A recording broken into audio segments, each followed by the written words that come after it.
Chapter 5. Normal Sexuality. Let it be understood that by people of normal sexuality we mean those who do not have any kind of sexual conflict.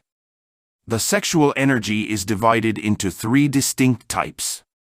First, the energy related to reproduction of the species and the general health of the physical body. Second, the energy related to the spheres of thought, feeling, and will. Third, the energy related to the divine spirit of man. Really, sexual energy is without any doubt the most subtle and powerful energy normally produced and transmitted through the human organism. Everything that man is, including the three spheres of thought, feeling, and will, is nothing other than the precise result of the different modifications of the sexual energy. Due to the tremendously subtle and powerful nature of the sexual energy, the control and storage of this energy certainly proves to be difficult. Furthermore, its presence represents a source of immense power, which, if one does not know how to manage it, can lead to a real catastrophe. In the organism there are certain channels through which this powerful energy should normally circulate. When this energy infiltrates the delicate mechanism of other functions, then the violent result is disaster. In this way, many very delicate centers of the human organism are damaged, and as a result the individual in fact becomes an infrasexual. Every negative mental attitude can lead directly or indirectly to these violent and destructive catastrophes of the sexual energy. The hatred of sex, hatred of the arcanum azf, revulsion, repugnance towards sex, and aversion to sex, the underestimation of sex, passionate jealousies, fear of sex, sexual cynicism, sexual sadism, obscenity, pornography, sexual brutality, etc., etc., turn the human being into an infrasexual. Sex is the creative function by means of which the human being is a true god. Normal sexuality results from complete harmony and concordance of all the other functions. Normal sexuality gives us the power to create healthy children or to create in the world of art or the sciences. Every negative mental attitude towards sex produces infiltrations of this powerful energy into other functions, provoking dreadful catastrophes, the inevitable result of which is infrasexuality. Every negative attitude of the mind impels the sexual energy and compels it to circulate through channels and systems appropriate for the mental and volitive energies, or any other types of energy less powerful than the sexual energy. The result is disastrous because those types of channels and systems, being unable to withstand the tremendous voltage of the extremely powerful energy of sex, overheat and bum out, as does a cable that is too thin and fine when a high-tension electric current passes through it. When man and woman unite sexually in the perfect matrimony, they are in those moments of delight, true ineffable gods. Man and woman sexually united form a perfect divine androgyne, a male-female Elohim, a terribly divine divinity. The two halves, separated from the dawn of life, unite for an instant to create.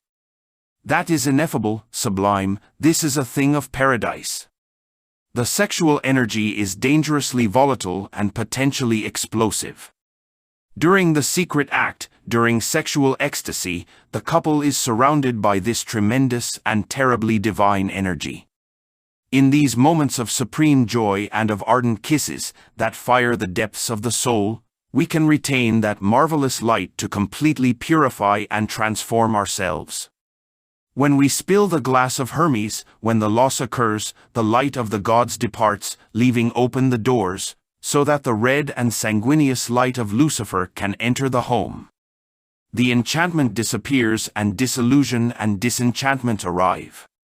After a little while the man and woman begin the path of adultery, their home has become an inferno. It is a characteristic of nature to mobilize enormous reserves of creative energy to create any cosmos. However, of its enormous reserves it only uses an infinitesimal quantity to carry out its creations. Thus, man loses 6 or 7 million spermatozoa in a seminal ejaculation. However, only one infinitesimal spermatozoon is needed to engender a child. In Lemuria, no human being ejaculated the semen. Then the couples united sexually in the temples to create. In those instances, the lunar hierarchies knew how to use one spermatozoon and one ovum to create without the necessity of reaching orgasm and seminal ejaculation. No one spilled the semen. The sexual act was a sacrament that could only be realized within the temple. Woman in that age gave birth to children without pain, and the serpent arose victoriously through the medullary channel. In that age man had not left Eden, the whole of nature obeyed him, and he knew neither pain nor sin. It was the tenebrous Lucifers who taught man how to spill the semen. The original sin of our first parents was the crime of spilling the semen. That is fornication.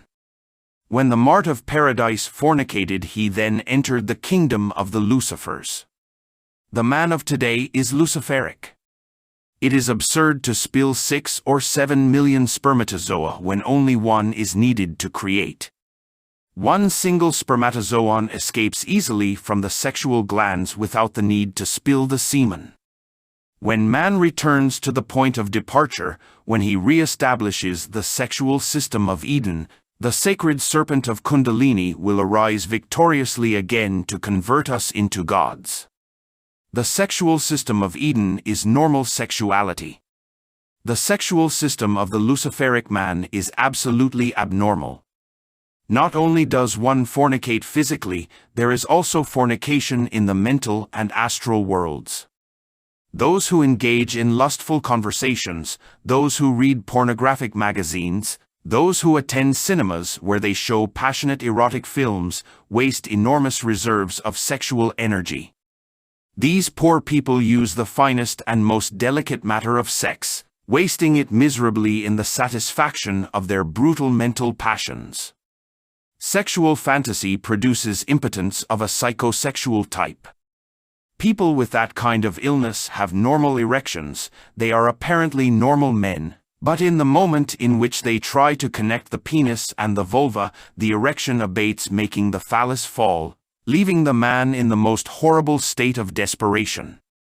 They have lived in sexual fantasy, and when they really find themselves facing the crude sexual reality which has nothing to do with fantasy, they become confused and are unable to properly respond to reality. The sexual sense is formidably subtle and tremendously rapid, thanks to its very fine and imponderable energy. The molecular level in which the sexual sense manifests is millions of times faster than thought waves. The logical mind and the fantasy as stumbling blocks for the sexual sense. When the logical mind with all its reasoning, or when sexual fantasy with all its erotic illusions wants to control the sexual sense or channel it into their illusions, then it is inevitably destroyed. The logical mind and sexual fantasy destroy the sexual sense when they try to put it at their service. Psychosexual impotence is the most terrifying tragedy that can afflict fanatical men and women, or the purely rational type of person.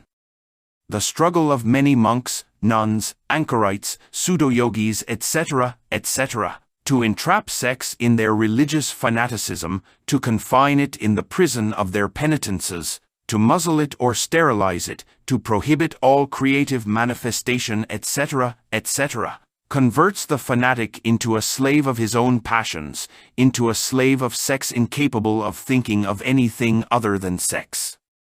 Such people are sexual fanatics, the degenerates of infrasexuality. These people discharge themselves every night with revolting nocturnal emissions, or contract homosexual vices, or masturbate miserably.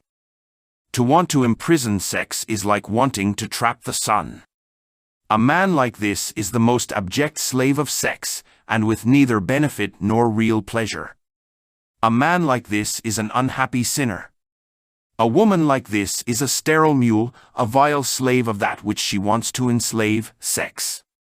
The enemies of the Holy Spirit are people of the abyss. For these people it would have been better had they not been born, or had a rock been tied to their neck and thrown to the bottom of the ocean. The human being must learn to live sexually. The age of sex, the new era of Aquarius, has arrived. The planet Uranus controls the sexual glands and is the regent of the constellation of Aquarius. Thus, sexual alchemy is in fact the science of the new age of Aquarius. Sexual magic will be officially accepted in the universities of the new Aquarian era. Those who presume themselves to be messengers of the new age of Aquarius, and yet hate the arcanum AZF, prove to the utmost that they are really impostors, because the new Aquarian era is governed by the regent of sex. This regent is the planet Uranus.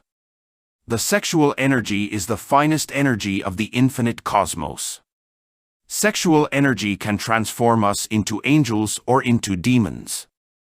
The image of the truth is found in the sexual energy. The cosmic design of Adam Christ is deposited in the sexual energy. The Son of Man, the Superman, is born of normal sex. The Superman could never be born of infrasexuals. The kingdom of infrasexuals is the abyss. The Greek poet Homer said, "It is better to him a beggar on earth than a king in the empire of shadows." This empire is the tenebrous world of the infrasexuals.